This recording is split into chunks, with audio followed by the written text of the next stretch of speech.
Hi, I'm Danger Dan Jers, the host and GM of the D&D Real Play podcast, D&D Dark. Join us on Wednesdays for an absurd, over-the-top comedy horror adventure, starring some of history's most infamous monsters. I'm Ben Magnet. I play Mary Frankenstein, our barbarian. I am Daniel Cruz. I am playing Imhotep the Mummy, our cleric. I'm Jordan, and I play Larry Talbot, a lycanthropic warlock. I am Grayson, playing Jet Griffin, the Invisible Man, the party's rogue. I am Aaron. I play the Phantom of the Opera, our bard. For more information, go to dndarkpodcast.com and listen to us anywhere you find podcasts. Let's go. Master of all things tabletop. With the Paladins of Podcast. They ruin the games you love by talking rules that suck, how to build kick-ass encounters, destroy worlds, and really get your players invested. So go ahead and throw that fistful of dice at someone. Because we're going on a side quest.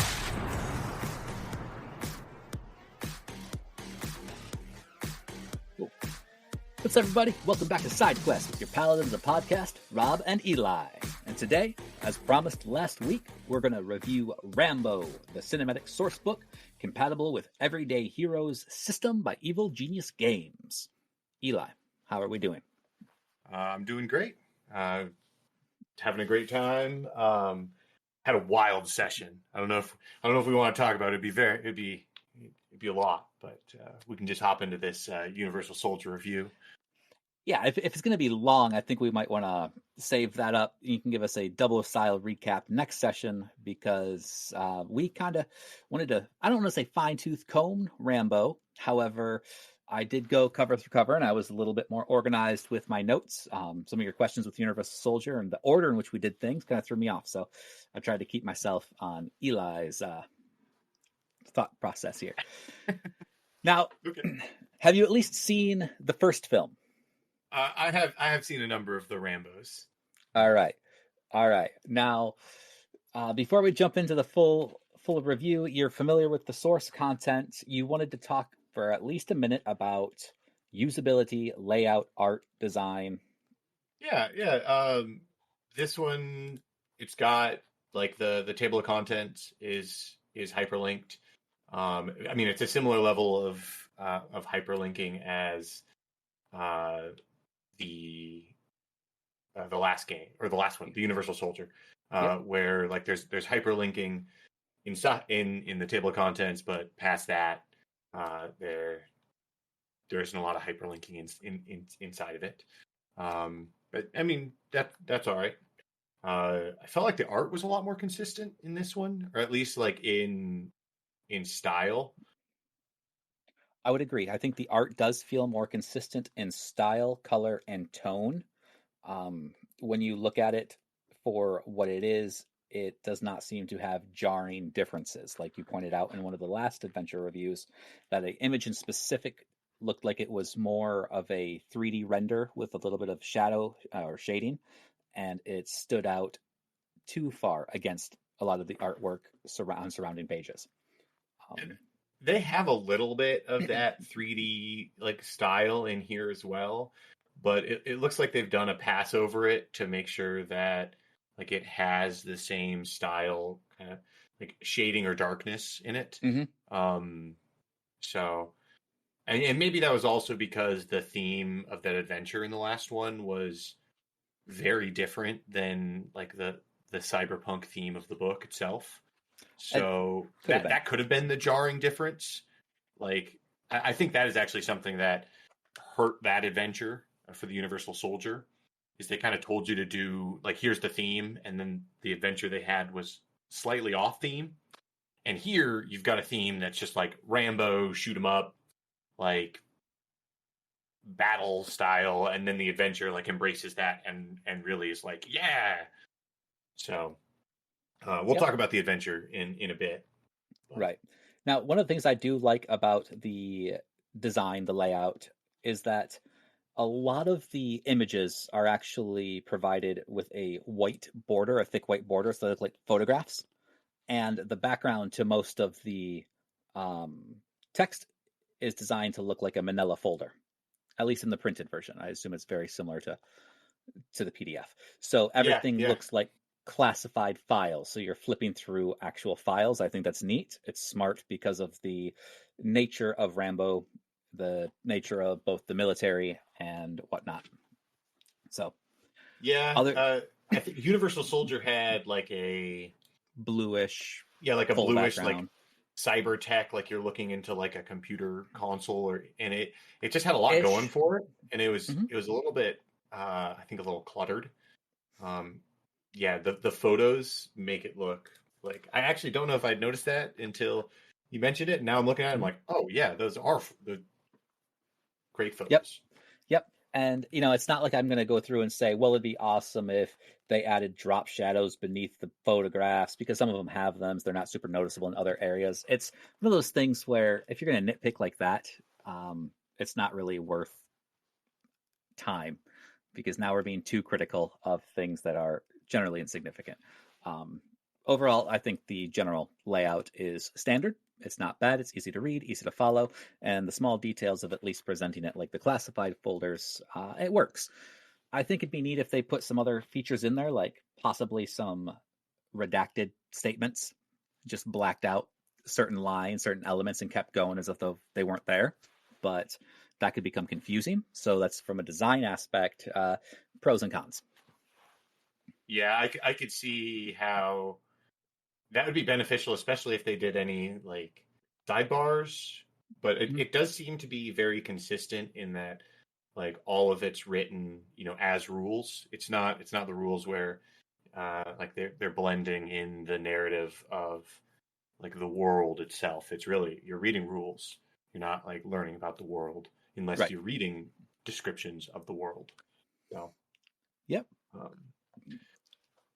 So, yeah, should we jump in and get to the idea of the content?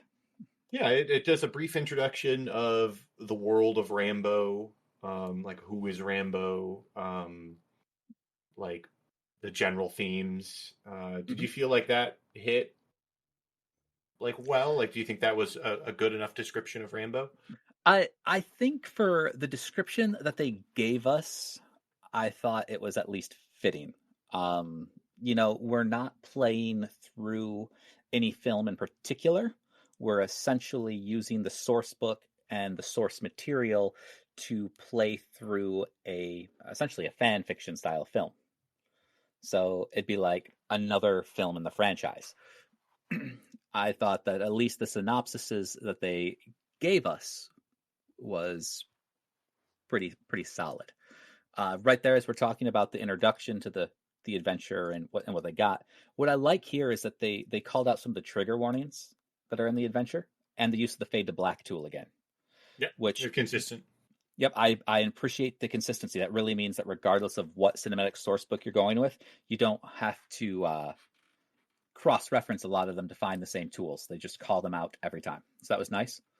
Yeah, smart. And then I also liked that when they explain the films and the adventure, they call it a military fantasy, where it's grounded. That's what it is. That's what it is. It's grounded in reality. They take the fantastical liberties in the film that are above and beyond what normal individuals can do, and they explain that the source book covers the first 3 films. So it's, hey, this is the themes that we got. Gives a synopsis of each one. They talk about who Rambo is, elements that we see like guerrilla warfare, the special forces, how veterans are treated, how things are transitioned in the late 20th century, the theaters of war, and soldiers of fortune. So all this background helps ground the source book into the adventure, into our reality. And I think the writers do a good job of reiterating what the material is, that military fantasy, and it's still a reflection of our world.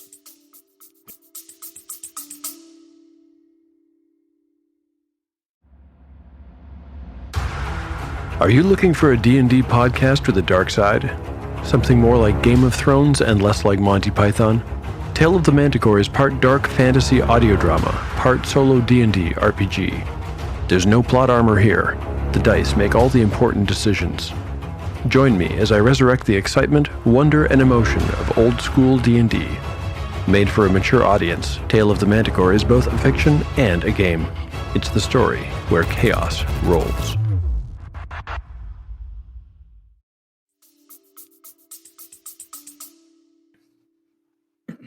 What'd you think of the hero options? I think that the many of the backgrounds and professions, they adjust your ability scores, languages, equipment, special features. It's all very flavorful, but it's not groundbreaking. So those initial options fit the setting. I thought those were rather standard.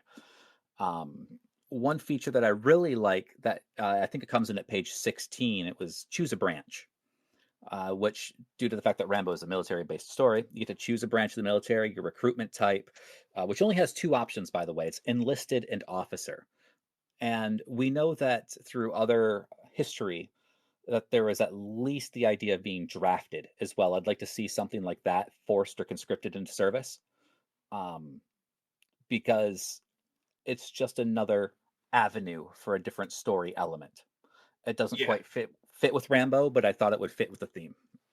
Yeah, I think it would really fit in, like, if you were just doing a military, like a military one. And I guess you can have the, like, unexpected hero that, like, drafted, and then, like, if you're trying to play out Platoon. But that also is a different movie. So I can see how, and, like, the difference between enlisted and officer is enlisted boosts all your physical stats, and officer boosts all your non-physical stats. Right. So, like, to put a third option in there, like, I see, like, game rules wise, right? There's one for physical character, one for non-physical. Like, what would the third option be? Like, I mean, there's lots of different combinations of the 6, but I think it's just a nice divide. So Right. And I mean, as we're talking about this potential of a third option, I think that you could really, we have the two. I mean, one goes one way all physical, one goes one way all mental. That third stat could really be a way to either bring up some or bring down a few, or equalize between the two primary options here.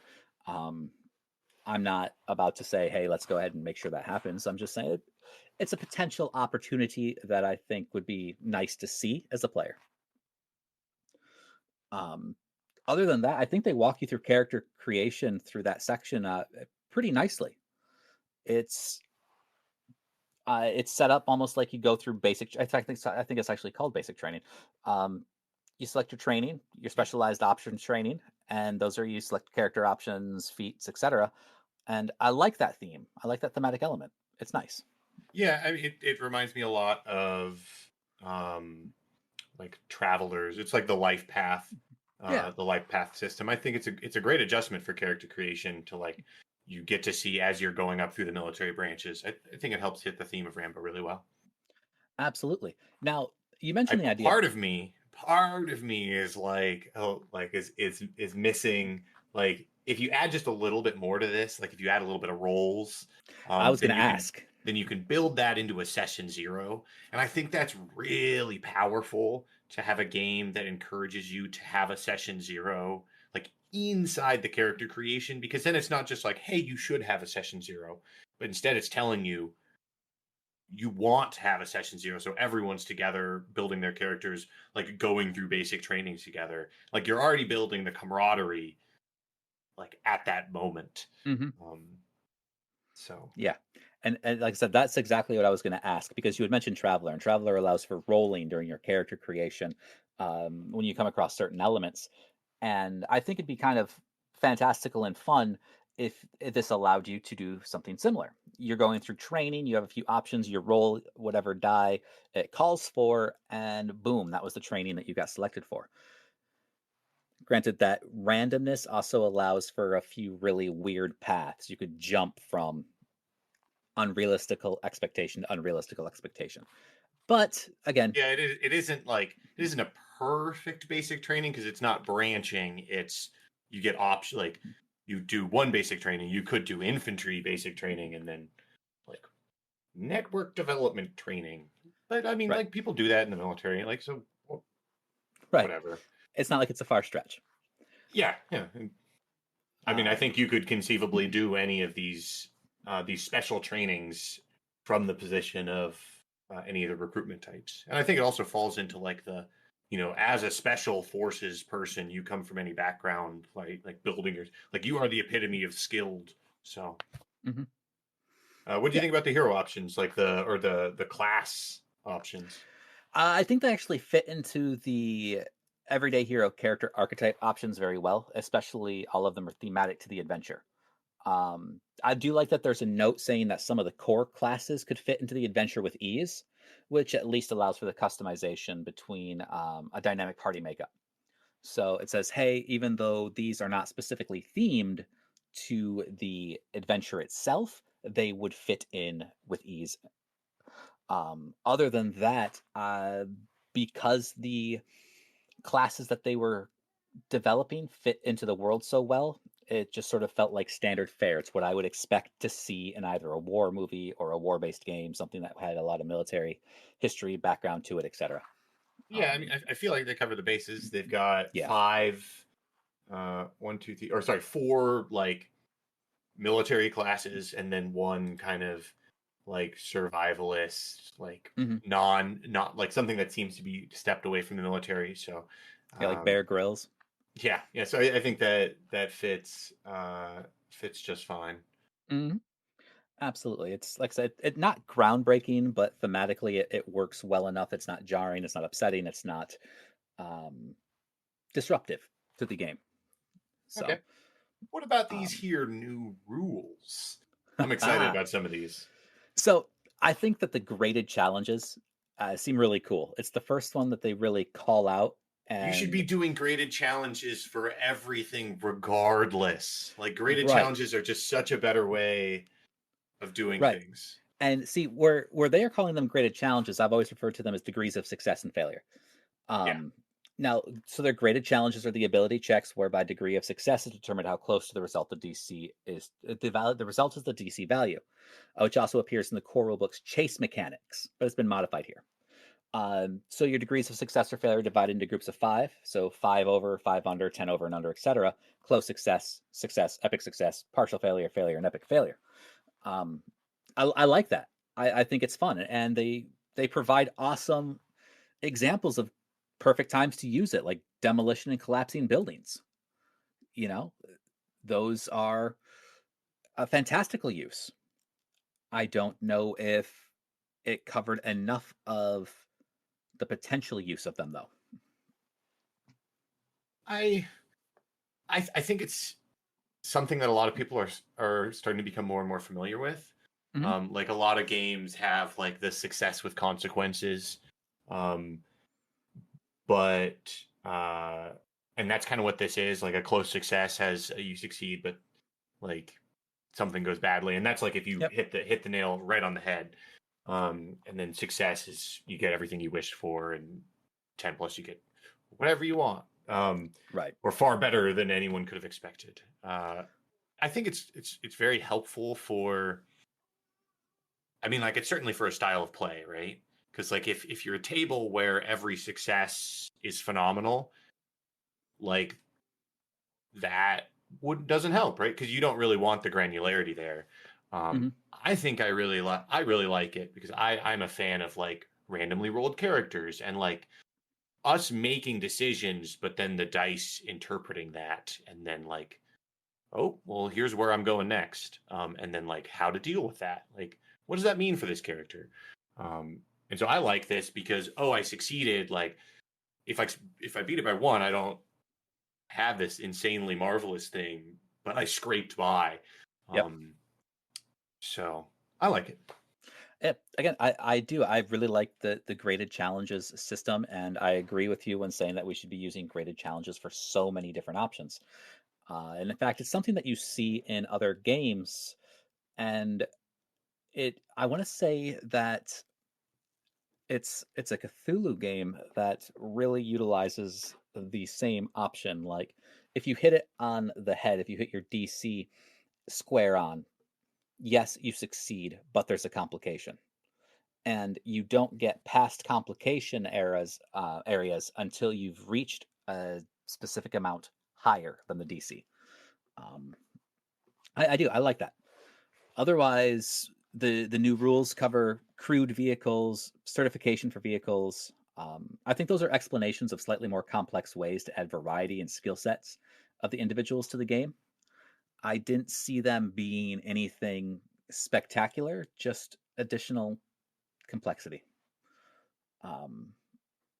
I don't know if I would stick to utilizing those rules in a game. I think it just slows it down too much. Well, I think these degrees of success matter a lot for what they're just about to define.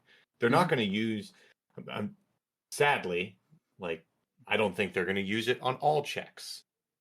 And I do think that not all checks need to have like graded success, because some things are binary. Like, is it on? Great. But one could argue you can always make it granular. Like, you know, if you fail, you've alerted someone, or like a close success. But like for demolition that they're about to explain, like I think having those granularity of success is effective, because like you set the charge, you set it off. What does it do? Depends on your degree of success. I think that's great. Instead of having like different DCs for different, like that's essentially what this is it's saying like, you know, 5 DCs higher, or 5 difficulty higher, you do more. Right. It's, in fact, describing it that way really frames it. It's a space saving mechanic, essentially. So you don't have to spell out every success and every level of granularity. You simply say the degrees of success allow for greater successes or greater failures based on the threshold. And I agree, demolition and collapsing buildings are further great uses of the graded challenges. I like the fact that it says if you are in a collapsing building and you need to jump out of a window, how well you succeed is a graded success sort of thing. Unless the window's close enough, just let them jump out. So I think that's fun. Yeah. Now, what did you think of the bleed condition and how they added that into the new rules? Bleed condition. Oh yeah, so they go over collapsing buildings. Awesome. I think that should be included. Like it seems in line with their game system. Yep. Burning buildings. Sure. Burning buildings is burning damage is not that bad. You can just be on fire. I think that's actually kind of cool. Like they made burning damage like very, like it doesn't do a lot of damage if you're in it. So I think that's also neat, because if you look at a lot of films where the hero, the protagonist, like they'll be on fire and they'll be fine, but if the antagonist is on fire, it's devastating. So this doesn't cover any of that, but I mean usually that is effective because enemies usually have lower health pools than the player. So like effectively that is what's happening. Yeah, I dig that. I'm glad they're tossing it out there, because otherwise, you know, a game master might make up something that would be extra damaging, and you want to be like, hey, make sure that this ability is minimal. They talk about like driving tanks. You just need it's like a language, like the old language skill where like for every point of intelligence you get 1 language. That checks out. I mean, it just like makes it so not every player can drive a tank. So you're talking about certifications and whatnot. Bleed condition. I liked it. I think it's great. Like you start taking damage. It's got different descriptions for how rough the bleeds are, and they have effects like you can't recover hit points. I think that's clever. Like it represents, like if a character ends up bleeding, that is their primary concern, right? They're bleeding, they're not worried about like their leg that might be like damaged. Like it's still a worry, but they have to stop their bleeding first. And I think that's a cool mechanic. Agreed. I like that there are levels of bleed that require higher DCs. So depending on where your level of bleed is where you have that new threshold. I always thought it was a great idea, and it introduces the concept of those deadly wounds into standard fare. So it functions similar to kind of like Shadowrun. You have multiple different injury statuses that continue to compound, and you have to take care of them in order to be restored. This feels similar to that. I do like it. However, the one thing I would say is that the DCs are very low. So, like, it is like, and the level 2 and 3, which are like you take a lot of damage from these, like you start getting exhaustion or you're bleeding. You have to like take a short or a long rest for those. And so, I mean, I guess I see the short rest, but effectively, it's not something you're going to be doing. Like, if you ever are bleeding, you're either going to end up resting. It just forces you to rest, essentially. Or it's such a low DC. Like, the one that doesn't require rest is minor bleeding, which means you can't heal. But the DC on that is 5. So if you ever have that condition, you're probably just going to take a first aid check, go down to bleed condition 0, and then just carry on with what you're doing. While if you have bleed 2 or 3, it's basically just the game telling you you are going to die if you do not rest. I think that added layer allows for what you see in the films, like the Rambo films. I mean, there were scenes where he is, I'm going to use the term bloodied, where he is down and out. He is absolutely bloodied. He's injured, and he has to make the absolute necessary decision to stop and rest or continue forward because his survival is on the line. And I think that it plays into the setup of the adventure farther into the source book. Okay. I can kind of see that a little bit, but it's never really a decision that you should always be resting if you have these bleeding conditions. So, like, because if you have bleed level 2, every 6 seconds you will take D6 damage. Every single second, like every single 6 seconds, because at the start of your turn you take D6 damage, and you can't heal. So there's literally no way to continue on if every 6 seconds you're going to take damage. Because if you're maybe if you're in combat, sure, right. But if you're out of combat, I mean, you like walk to the fridge and die. Out of combat, a little different. But again, you're most likely going to encounter bleed when you're in combat. You either have to finish or escape, and that's when it becomes paramount. Because you can't just sit down and rest. You can't call timeout. It's, all right, now I'm at a crucial moment where I have to decide how to survive. But think about it in this way. Let's say you had that really crucial boss fight, right? They just stand down and take out the boss. Your character has heavy bleed, so you need to take a long rest. But the cops are surrounding the building, right? Like, that's not like a decision. You can't be like, oh, well, we'll just try to run away. It's like, okay, but you die. Like, you just bleed out along the way, right? Like, right. And I see that from a realistic, like, it's realistic, but it's not really giving you many decisions. I do like how we're kind of focused on this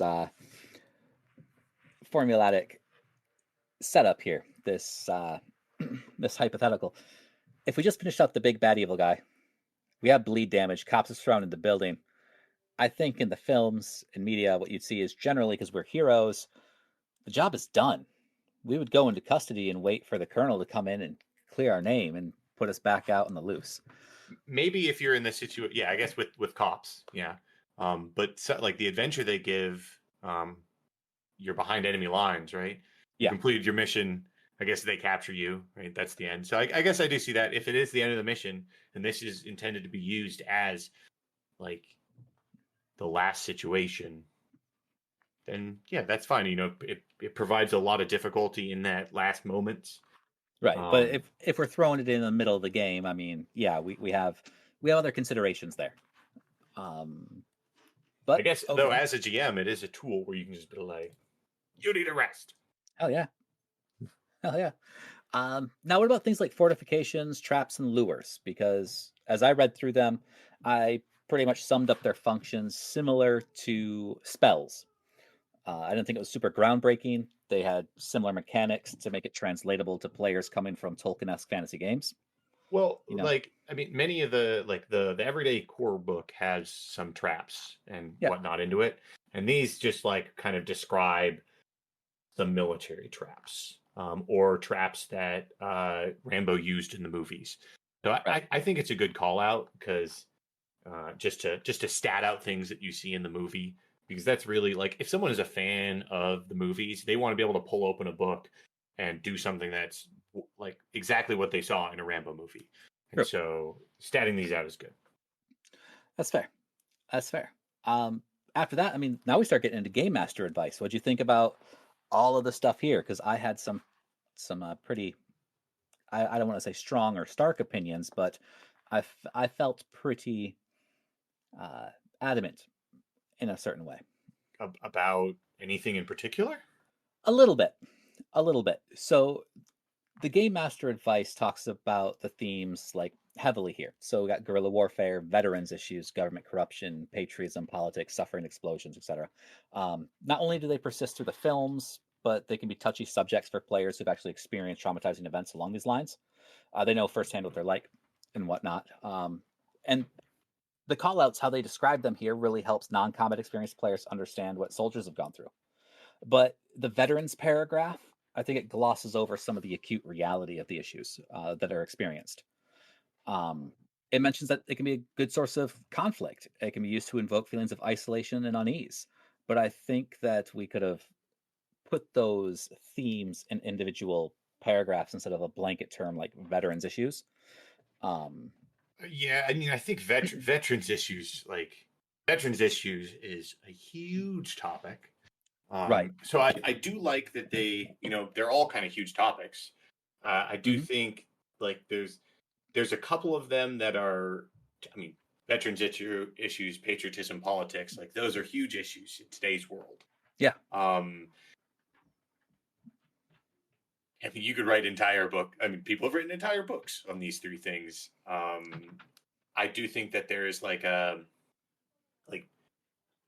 maybe they haven't really made as big of an effort to call out like, hey, these are some potentially touchy subjects. Like, be very careful with them. Right. I don't think you want to expand that much on these. I think you could, and like good advice would be to expand on this. Right. But I think they're really hitting the action movie aspect of Rambo. And so the fact that they're just kind of glossing over them is kind of in line with an action movie. Right. And yeah, that's what I said. It's not disrespectful to real life veterans, but like you said, it does feel a little light compared to the actual weight of the issues. But it's what was portrayed in the film, and they at least sum it up that way.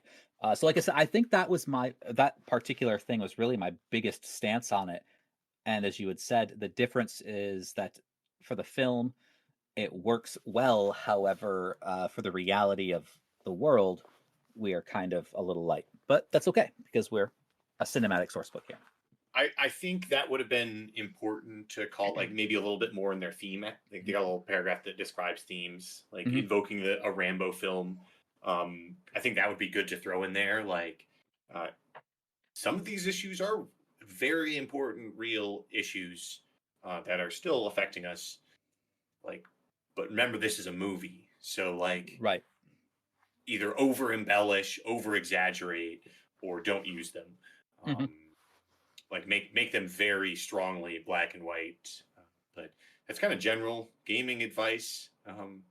But I do think, though, oftentimes you end up gaming in, an echo chamber. So, you're usually gaming with people that have similar beliefs with you.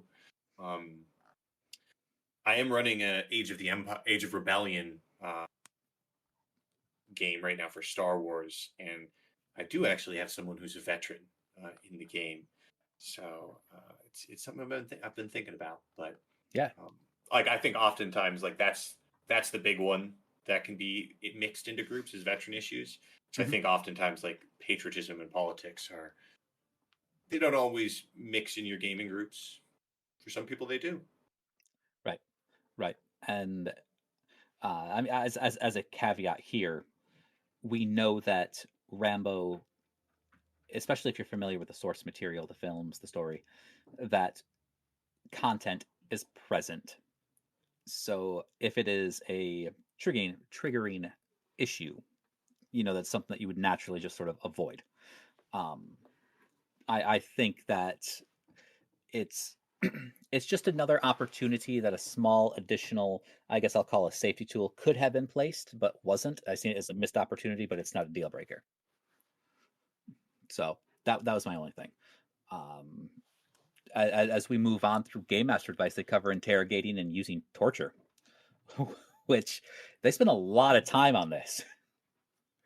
Well, I mean, before that, they also emphasize using cannon fodder enemies to make it more movie-esque, and a high emphasis. It's funny. There's a high. They mentioned there's a high emphasis on having a defensive scenario for your campaign, kind of like in Rambo First Blood. The players are being chased after, which is an interesting dynamic. I think GM should use that more. Yeah, it's kind of funny that the adventure that they go on is then offensive minded, but I think the adventure is still pretty well on theme, but just different call outs. The interrogation and torture section was good. Yes, they cover when to use it, how to use it, what good it may be for. I do like that they explain that in film or televisions, heroes can usually withstand torture, but naturally our bodies are not designed for that. We break. It says that human bodies break. We're not designed to stand torture. Calling that out is nice because it helps define the fact that this is a fantasy, a military fantasy. So it's still fantastical. It's still above normal capabilities. Yeah, I think that's very key. And I mean, I hope everyone understands this about torture, that it's not actually effective. I think some people can get overeager with it. Absolutely. Again, that's something else that they say, that people will oftentimes say whatever they think the captives want to hear just to stop torture. So it feels like a roundabout way of saying you can use the element in this game and remember that the goal for the captive is to end torture as soon as possible. And it's not for the players or whoever's torturing to continuously press. So I dig that, because they do cover when to interrogate heroes, how to interrogate the heroes, and how heroes should interrogate NPCs. They cover all of that, which is decent. A lot of times you don't get those guidelines. It's up to the game master's whim. That was nice. Yeah, I think it's a good call out that they say to avoid setting up situations in which you are both compelling your players into an interrogation and having your NPCs be especially tough and holding out, because that can only lead to a lot of graphic violence. And but the biggest thing is, it's one thing to tempt them into easy but shady choices, and another thing altogether to force them into compromising their values. Right. I think that is a very great sentence, because as a game master, I think you should be that's how you see if they're heroes. You poke at them and you offer them the easy low road. Mm-hmm. They got to be making those heroic decisions to hold to their heroic virtues. So. Right. In fact, I mean, it's the the hero sacrifice, essentially, is what we're talking about in that aspect, when we make the call to take the high road instead of the easy way out. Presenting the options, perfect. Promoting that descent into evil villainy, not the best if you want to play hero campaigns. Also, usually signs of some sort of power struggle that might need to be treated psychologically. I'm just joking on that, but it's also possible. Yeah. Yeah. Then they cover what large scale battles, morale, real world conflicts, adventure ideas are also included. Yeah. Large scale battles were I think that was a fine thing to touch on. Yeah. Morale is great. I like it. It's just, I don't think it was outstanding. Yeah, I think the best. I think would have been better just to say, like, it's an action film, so just follow the main hero. Like, I think that would have been a little bit better to say, but it does say that. Keep your descriptions focused on the hero and their role in the battle. Right. Right. It's just, I mean, yeah, I mean, I think it does it well. It just says, like, if they want to keep fighting, there are endless enemies to fight. Yep. So. Yeah, you're right. They do give examples of when and how to use the elements, but I mean, for me, I mean, I think it was outstanding. It was there. It's good to include, but my mind wasn't blown. The earth wasn't shattered. I was like, good reference, and felt comfortable moving on. Yeah. Even gives a little mechanic for random fire. Yep. During the battle. Sure. Yep. Dig it. I will say that when it came to the large scale battles, I like the mention of it, but there's not a whole lot of mechanics to it. They call it, if your heroes are not actively engaged, you can narratively describe what's going on, which is how most people are going to play this anyhow. However, if you're actively engaged, it's not like we had an entire setup of a horde battle. Left a little bit of leeway. Some people like that aspect, other people hit or miss. What do you think about morale? Again, even if, let's see, morale we're looking at just before page 61, so I'm going to call it up real quick. I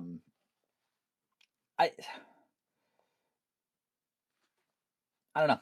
We have, again, saving throws, but we're not using the graded success. And I know that sounds kind of funny because, like, well, we have grades. How are you going to focus this on a degree of success? Because morale itself isn't static. So I don't think you could say I beat a DC 15 with a 23. I'm feeling fine. I might be feeling fantastic. You know, it's an element there that it functions, but I didn't feel that it was monumental. Yeah, I think it gets slightly graded in that you roll a 1, you run away, like you automatically will. Oh, you're stunned in addition to being frightened. So like additionally, it sets frightened condition, and then if you fail it again, you run away. I do think there are, like, I mean, the thing is, there's some DCs that are higher than 10, and so like, and you can also beat something by more than 10, like if you roll high. So I agree. I think they should mention it. I think it would be an easy thing to just say, if like in the success and failure element, if they just say, if they roll a greater success, they run automatically. And then you can also conversely say, if they roll really low, maybe they inspire people around them. Like they could remove frightened conditions from their allies. Now, that I agree. I think that would change the entirety of my opinion on the morale section itself. Yeah. I do think it's like, it is, on one hand, like it isn't, it's a little bit clunky in the fact that like you'll trigger something and then you'll roll a check to see if you frighten some folks. The intimidation, like DC, doesn't scale depending on who the enemy is. Like, so you're just a normal grunt. I mean, I guess that kind of factors in for shock, but like, what if you're someone who's a grizzled veteran, right? You've seen your allies killed all the time. Care? Right. Or like, right. So, I think that's something that a game master could adjust. It doesn't even say that though. Right. But everybody knows that when a game master is going to run an adventure, they're going to change something on the fly at some point. And I think that's one of the things that they could work with. I mean, it's not a difficult change. It's just adopting a system, the graded challenges that they described earlier, to the morale system that they put in place a little bit later. So I think it's fine. It's a saving throw, so I guess it does actually scale. I misread that. It's not an intimidation check against their values. They're making a save. So That's funny. I understood what you had meant, and I had to have swapped out your intimidate check for a saving throw because I know it's a saving throw. I misread the table. The very top one. If you make a charisma check, they have to beat your intimidation result. I still think the graded success and failure would be important. I do think it's kind of funny that, like, for heroes, your saving throw is always your best saving throw. So, I mean, I think that is important, but I guess you can still fail. A lot of these aren't really going to be, like, the only time you're probably going to roll it is if you have some random NPCs in your group, or if an enemy is using it, like, is trying to intimidate you.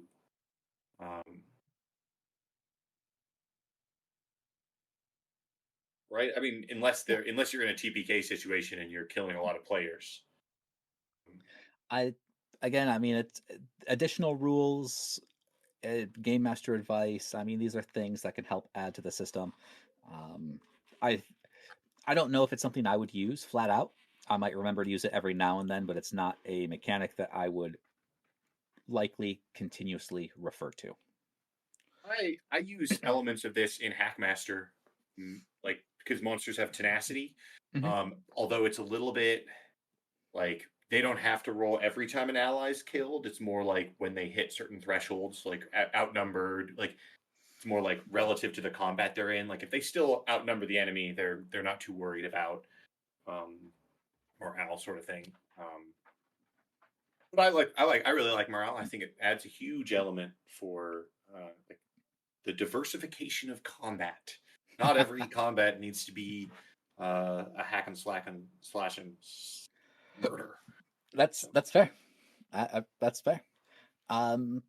Finally, at page 61, we get into the adventure. Like, this is where the introduction takes place. And I'd like to make a quick note, because we talked about in Universal Soldier how that adventure was approximately like 31 pages long. The adventure included in Rambo Cinematic Sourcebook is 51 pages. So we have 20 more pages of adventure. I think you can tell that it's got more oomph in it. So I think it's a much better adventure than the other one.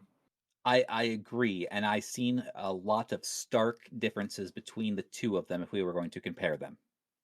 Yeah, I think this is also more on theme, like in terms of you're going for Rambo. This is closer to Rambo, while the other one was Universal Soldier, and you're kind of going for spy action movie, and it's just kind of like two ships passing in the dark.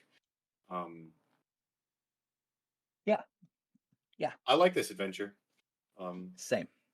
I want to point out one of the biggest differences that I had seen. And I also equate it to kind of like the technicalities of adventure writing, is that the idea of the adventure, it's usually linear. So there's a point where it feels like adventures are micromanaging. You go through, you have a read aloud, you have what happens next, you have a read aloud, you have what happens next, you have a read aloud, which was very prevalent in the Universal Soldier game. However, if you don't follow that format, you have the possibility of things going awry. But Rambo here gives you mostly key locations, the setup, and minimal read alouds. This is the scenario that your characters are in, and they have to get to this next scenario over here, and it allows for all of the player agency. I think the Universal Soldier adventure was attempting for that, but it just didn't have many of the branching kind of options that you have. And here, it really does feel like you have, like, it's like a node-based adventure. You've got a lot of different encounters and a lot of different options to get from Act 1 to Act 2 to Act 3. Yes. I think they used those 20 pages to add in a lot more like options for here's what you should use for random encounters, or here is potential alert levels when you get to like, I think these are great. We did not see that in the last adventure. Right. And I want to say that something about the alert levels, which kind of bothered me a little bit. The Okay. alert levels were added into the game right now in the adventure, but we weren't really explained the idea of the rule set or how to use it previously in like Game Master Advice or New Rules. So we're into the adventure, and all of a sudden we need to learn a new mechanic that we can put again and again, depending on how we roll the game. One, I think it like I've always talked about adventures expanding on rules. Yep. So I do think that's what they're doing here, and I enjoy it. However, it does mean that if you choose not to read the adventure, you're not getting that element. However, like you said, it's like half the book. So if you're only reading this source book and only reading half the book, right? Like, so in some senses, I see that. I think it would have been cool if they broke down what they're doing here, but I don't think it's that complicated. No. Like of a system that you have to break it down. So I like that it's in the adventure, because if you buy a book, you should read the book. I do agree. I just, whenever I think of Eli saying, I love it when adventures add something new, I like mine kind of broken up into sections. So, hey, this is all the new stuff we've added. And then once you get to the adventure, you'd be like, hey, what we added goes here. So it's probably a personal preference. It is a little bit tucked away, because like it is in like it is a little bit buried inside like Act 1. So I would say, like, if they had tossed it, like, I like stuff like when I'm reading an adventure, I like to know this type of stuff at the start of the Act 1. So I would have appreciated that. Yep. So that difference, I would have seen a small movement, but I don't mind that it's in the adventure. That's cool. It's like, it's not groundbreaking. It's just something I would have liked to see. Kind of know it's coming up. Other than that, when we're looking at Act 1, what we talks about, you said the random encounters. We included chase scene, animal encounters. How'd you feel about the picture with the monkey and a machine gun on page 69? I mean, I thought it was funny. So me too. I caught it and I was like, oh, I like that. I think there's gonna be some fun elements there. And they have a few more established encounters. It's 15 pages, and then we finally get to Act 2. I liked Act 1 starts with, like, you start with an introduction. Like, you kind of start with that same introduction of, like, here's the gear you get, here's the information for the adventure. But then as soon as you're, like, done getting that introduction, your helicopter crashes. So, like, I think that feels a lot like an action movie, or like playing any sort of like first person shooter story. Like that's like you get the mission introduction, then your plane crashes. Like, right. It's very cliche. So like maybe this is the adventure genre's version of a tavern scene. That's funny. It's possible, because it does say that if your party is established as a team already, or if they are all coming together for the first time, and in that introduction prior to the helicopter crash is where you see sort of that micromanagement happen. You see all the read alouds, the next step, the read alouds, the next step, and then the complete script changes once they're on the ground. Then it's all to the DM's discretion. It's all the DM's control. You don't see a whole lot of names. You don't see a whole lot of references to specific stat blocks yet. It is literally, these are the scenarios you're in. Here are the elements that you see. Just keep moving on. I think for an adventure that's in the source book, it's fine. But if this were an adventure on its own, I would love to see these elements of stuff as like player handouts, where it's your briefings, and then you can hand them to your players. In addition to like maybe even have like a cool piece of paper that's got like fake-ish looking passports with their names, right? That'd be cool. Like, because then you can hand those out and be like, here's your information and the weapons available. And then like you hop on the plane, and then you get to skip a lot of this exposition. Because you can have players read that to themselves, or to each other. And I think that's always pretty great, is like it's great to exposition dump, but if you're doing too much exposition dump, then players start to get, they get lost in the sauce. So you want to do a little bit of exposition, hand out some things that they can then read that and then interact with it and look at it, read it on their own. Also, like having your mission guidelines written out, super wonderful. Yeah. Because then at any point in time in the game, they can review them. They don't have to ask you, what was the mission again? Or maybe refer to inaccurate notes. Like they can just look at it and be like, boom, here's what we got to do. Right. And those are kind of the parameters or the bumpers that you like to see when the adventure is set up like this. This is, I would actually say this is less of an adventure and more of a guide on how to run the Rambo adventure. Realistically. Yeah, I mean, that's kind of why it's in the core book, right? Like you want to show all the different ways you can, like you want to show their standard starting scene. Here's how you can do random encounters. Here's how you can do all these things and like plot out an adventure Rambo style. So I do think it's hitting that point, but I also think handouts would be better than this exposition dump. So that's fair. Because like also you have like what the on the tables are all these weapons, and in each person's backpack is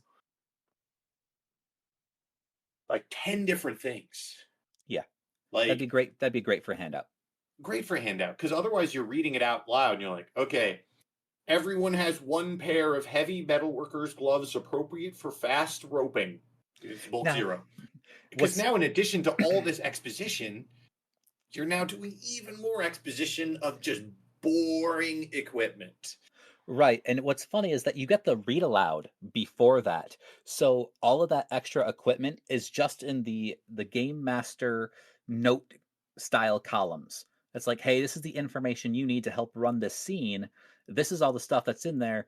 Well, yeah, put it in a handout to give it to like, hey, this is your backpack. This is what you got. You work it. I'd like your take on this. It's nice and it's solid. I do like that when your plane is crashing, it's got this result of like you just start losing gear and it's just yard sailing. So I do like that they give you a bunch of this gear and then you have a scene that you crash and you start losing some random stuff. So maybe that's why they give you so much of it.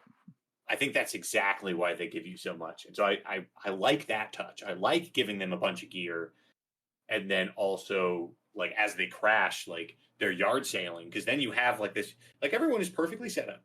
If everyone lands perfectly, you have all the gear to survive. But you're losing some random things. And like I think it reinforces the like when you're crashed and you're like, I've got this pistol, but no ammo. And then someone else is like, I lost my pistol. And you're like, together we have a gun. Right. So I think it works pretty well. You can lose anything from your primary weapon to your water filter. So, or just the entire backpack. Yeah. So, I think that's great. The way the introduction is set up, the way you jump into Act 1 once you hit the ground running, I think the flow is nice. It works well. It feels like the film. However, I do think so they introduced a system where you lose gear. They then have like 4 different skill challenges to escape the plane. Yep.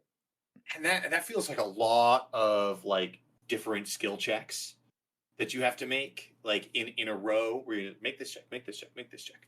And I feel like that can be kind of boring. I didn't read it as they have to make all 4 skill checks. I took it more as they had to make one of those 4. No, because it's the skill challenge is first you gather your gear. Did I read it wrong? You climb up the tail ramp. Then you get down after losing gear, or get down without losing gear, and then you descend. Like that's the progression of things. So like, if you have those 4 skills, give me reading bubbles between them. That way you can be like, gather your gear. Everyone make this check. Then like they make all their checks. You tell them if they've lost anything, and then you're like, and the helicopter shudders as like one of the engines explodes and starts careening to the left. You guys have to get up to the tail ramp while it's it's full of smoke. Like, I think that would help just a little bit. Like, if you've got those reading bubbles, toss them in between there. Right, that would help. And like I said, I had to have read it wrong, because after the skill challenge that you're talking about, you do have those 4 checks that you have to make. Step 4 is the heroes descend roughly 100 feet. For each hero, roll a d6 and consult the following table. Yeah, 3 checks and then the table. So. Yeah. Now, I in particular don't necessarily mind rolling multiple skill checks in a row. In fact, I wrote an entire supplement for 5th edition about the arcane rites, the magic system based off of skill checks. I mean, some of them have up to 13 skill checks, but there's a degree of failure for each possible one. So there's elements to it. It can be kind of boring, but it's an element that a game master can change, edit, or gloss over if they feel like it's slowing down their game. Yeah, so like this is an element that can be boring. If you're writing an adventure, avoid those elements, or like make it so they're not boring. And I think if they just have a little bit of those blurbs, like that's the format they're going with. They should use those elements.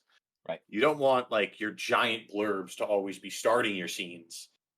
Like if you've got hoops that they have to jump through, make them pretty hoops.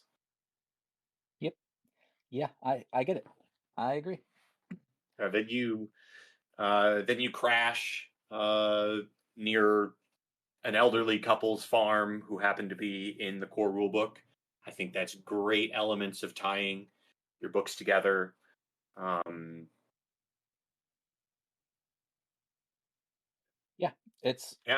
Once you get past there, I mean, like we had kind of gone over, we have alert levels, random encounters, and I didn't read everything word for word. I just sort of glossed over a lot of it, but the chase scenes that are next, I mean, it just sort of sets you up. Animal encounters tells you the CR of animals that come across encounters. You get to encounter 2, which is checkpoint. Get the summary, all of the setup. Just keep moving on. Again, I had mentioned it a few times. I think it's really funny that, like, with this encounter, like, they go through all this different talking, the reception committee, like, where next, and, like, the sentence of where next, like, is, you really have to, like, that is huge. If it hasn't occurred to the heroes, their lieutenant with them will suggest that they get the truck from this family by any means necessary. Mm-hmm. It's the only way to get them to Panama City on time, since they're about 2.5 hours away by truck. Like, timing is something that is very important for this adventure.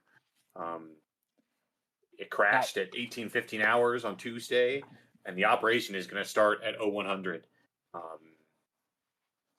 I do have to say that, as you mentioned, timing, because we do see that crash. There are actually some encounters in the adventure that explicitly state, if you feel like your adventure is running long, skip it. I like that. So as you're reading through this adventure, like, hey, if you feel like it's too long, just skip this entire encounter. Yeah, I mean, I think that is important. If you want the operation to start without a hitch, which it often, like, as an action movie, you, like, no matter the troubles the party gets through, they almost always make it on time or slightly late, like just late enough where it's like they show up at just the right time. Mm-hmm. So I do think that is important to consider, because, like, as the more simulationist GM in myself, I'm like, if they're late, they're late. Like, this is just what happens. Don't skip encounters. But for the action movie theme, very important. Yes. I mean, I don't want to fight through all of the 50 pages with a fine tooth comb. I'd like to touch on some of the other things I'd seen that I really liked as well, which is some of the encounters state after X amount of rounds, something changes. So after this many rounds, people flee, people enter, or the encounter itself has a radical shift. I like that as well, because you're not engaged. Which one are you chatting about? Like which one? It's not any one in particular. They actually come up with it comes up recurring. Let me see if I can get back to the exact page I was on with one of these because it's great. Don't want to give up too much dead air space here, but it would talk about after 3 rounds, you need something changes. Yeah, sure. I get the gist. Yeah, and I like that because it keeps the encounters dynamic. It tells you, hey, after X amount of rounds, change something up. And that's not something you get in a lot of adventures. So, having it here is nice. Yeah. This adventure also features a scene with Rambo in one of the bars. Gives a nod to see if the party is interested. Yeah, if they impress him, he gives you a Bowie knife. I think this is like a great cameo because if you're not making the cameo like an enemy, like that the party is facing, but you like in the last one, the cameo was someone that showed up and like stole the character's thunder. Mm-hmm. In this one, it's just you could run into them. Like I think that's great. Like it doesn't really impact the adventure. It's just like an Easter egg built into the adventure. I think that's a great way to do a cameo. I've got mixed feelings about it because I'm used to playing in a situation where I am essentially a part of a group and collectively we are Rambo, for example. So to run into the titular character here, it's like, oh man, so he is real. We're just playing in his world. Why isn't he solving our problems for us? Again, I like the cameo. At the same time, I'm like, damn, it's mixed feelings. Yeah, I guess I see that element. But like, I think that only shows up because Rambo isn't doing the adventure. Rambo's just chilling in a bar drinking, like doing nothing. So like, I think if Rambo was doing something and overshadowing the players, totally, you're like, oh, we're in Rambo's world. Mm-hmm. But in this, you're rather like, oh, there's Rambo. All right, let's go complete our mission. So like the only way that Rambo is overshadowing the party is if they're like, come on, Rambo, join us. And then you've got this level 10 character chomping around. But as a GM, you can always play. I mean, to be fair, I think most players would rather have Rambo go do it all and they stay in the bar drinking. But hey, it's all good. I think that the adventure, again, it's 51 pages. It is thick compared to our review of Universal Soldier, and it's presented much differently. So Act 1 is really just getting to Panama City, and then kind of figuring out your information that you need to know. Act 2 is jungle work, heading out into the surrounding jungle. You're trying to get someone that was kidnapped, right? I believe so. So you can get more information to get to the drug cartels. Yeah, I think this is it's a good get there, maybe survive an ambush, extraction scene. Right, but remember those elements that you're talking about, I mean, they're hinted at, but they're not explicitly called out. So what do you mean? The adventure isn't linear like that. It's set up so you get to essentially video game terms, you get to checkpoint and then you move whatever path you want to get to the next checkpoint. So the adventure gives you the setup, the story. Yeah, to execute. I mean, it's fair. It's fairly linear, but like, because you don't have that many options in the first act. Hugely, like every time you play this game, your first act is going to be wildly different. Mm-hmm. In Act 2, I mean, your real destinations are going to encounter 10 or encounter 11, right? And but that again, goes then to encounter 12, then 13, right? So like the different permutations for these are 2. But it's not the destination, but the path in which you travel. So I mean, like the whole benefit of Act 1 is there's a million permutation, right? There's not a million, but there's a bunch of different ways that you can go through Act 1. Like it's truly scene 1, scene 2 at the farm, any scene you want in any order until you reach Panama City. All right, This I think is encounter 1, encounter 2, encounter 3 or 4, encounter 5. So there's not a lot of options here. I don't think I'm translating what I want to say very well then, because for example, when you see most adventures, I'll call back to almost any pre-written adventure, it's absolutely stagnant. It's 100% linear. You don't I have think those are bad adventures. you don't have encounter 1, encounter 2 to choose from. You have it happens in this order. Sure, but that's a bad adventure. Like, That's how a multitude of adventures are written. That's how a majority of adventures are written. They're a written majority of adventures are bad. There's a lot of bad adventures out there that do not have good design.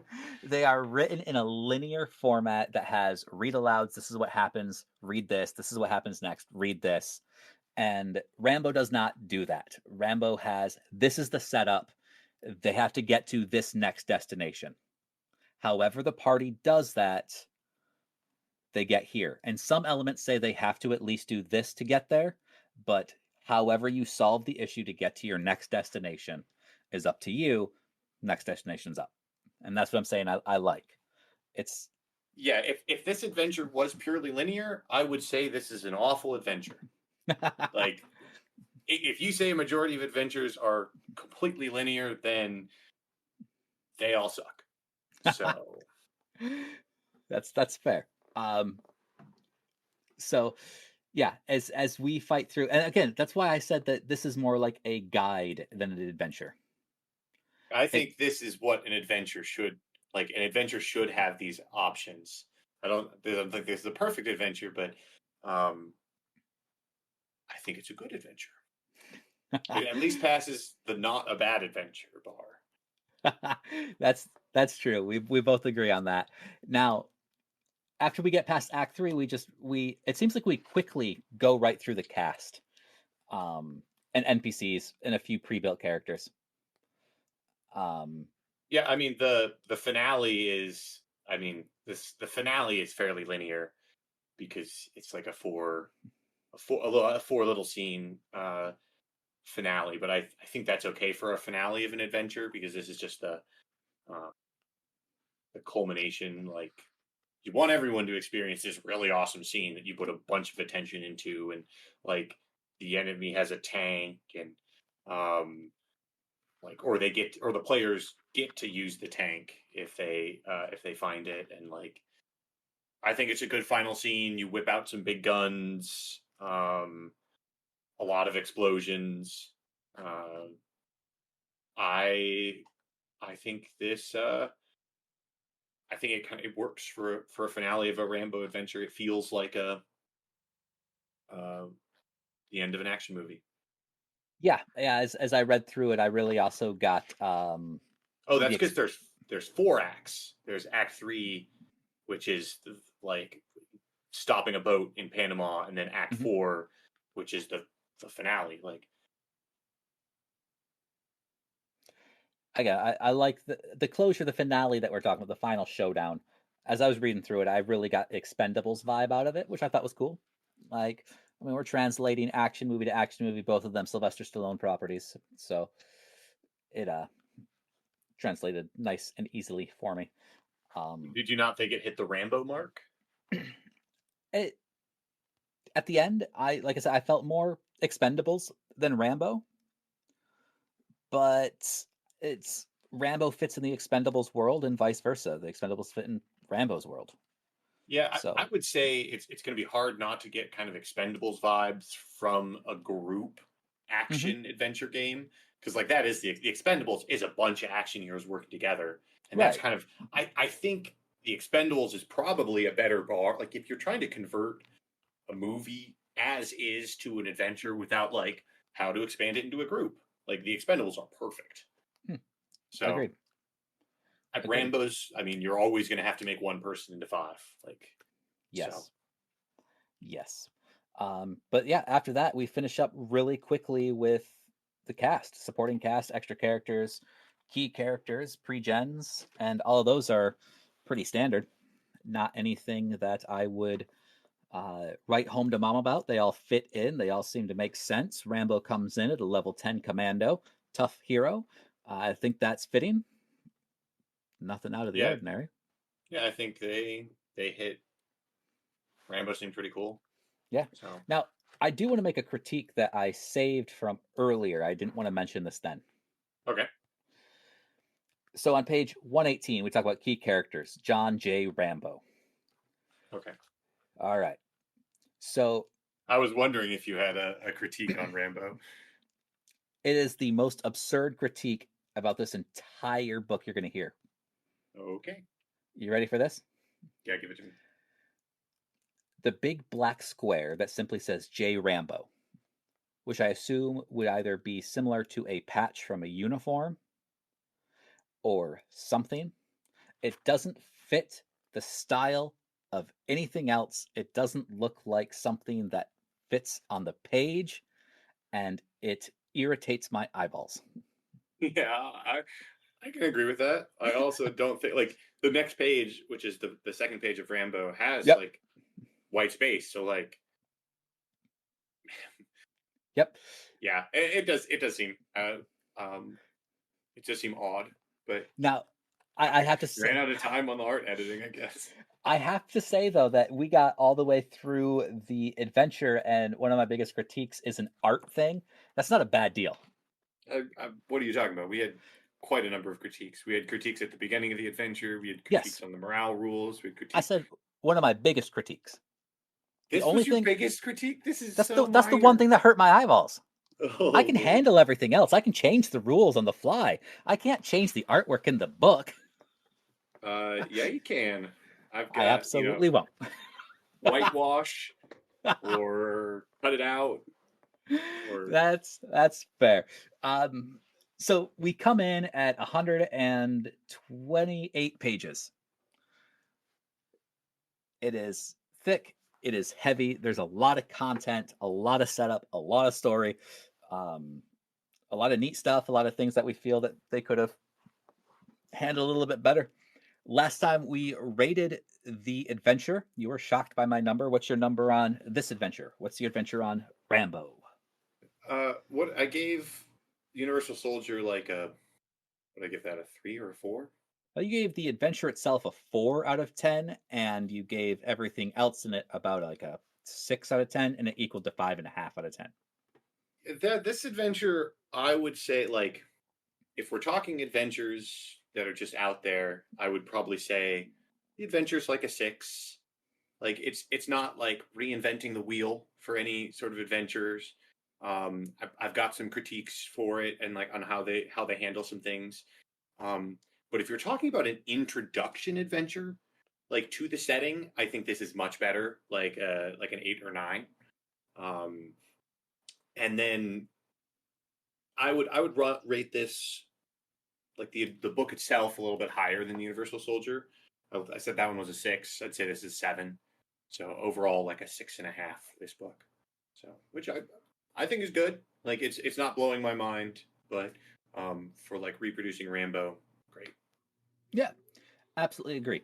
I'd say that comparatively, I'm still relatively high. I do rate it higher than Universal Soldier, and giving something to compare Universal Soldier to, it would bring Universal Soldier's score down because I have better content here. So I would say now that I've got comparative material, Rambo would fit right around that 7-8 range as a whole, bring Universal Soldier down closer to the 5-6 range. The teams did great with both books. I just think one of them hits harder, better, more effectively, and that would be Rambo. Yeah, I think the new rules are good additions too. Mm-hmm. I just would have loved just like a little bit more on each one of them. Like they're great, just give me a little more. Right. So that's what I'm looking for. Yeah. Again, I mean, I think that we could have added a little bit more to other areas to fit all of my general desires, but in fact, we didn't fall short of anything by such a degree as disgusting, and we were still respectful of the source material. We were still true to it for a written literary game aspect, and yeah, we took care of it. The only thing is this book's really long. Like, if they add more, it's just a longer book. So it's a tough decision, but It is. And again, I mean, like they had mentioned, they covered the first 3 films, themes, elements, and story elements. So there's nothing saying that we can't see the final chapters of Rambo in a later publication at some other time. Indeed. I do think they fell into a trap. Like, this adventure is good. Like, I think it could be a standalone adventure if they wanted to have a shorter sample adventure in the book just to show some things.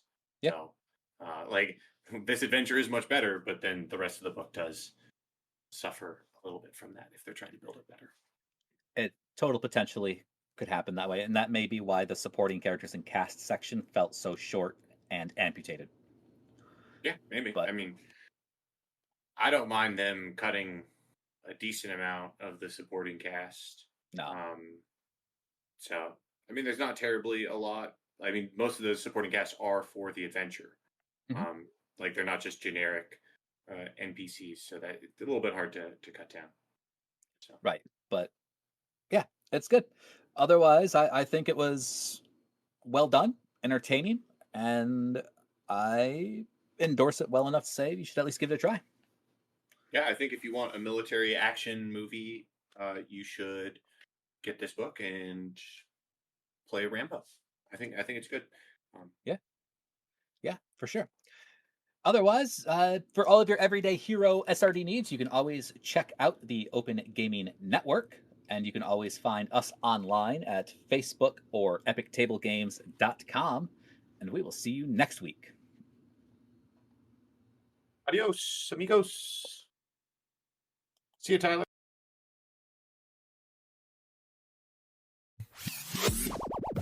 Okay, new intro. We've changed the name, and we're still using the word paladin. Paladin. I mean, it hasn't been used in the English language in about 200 years, but okay.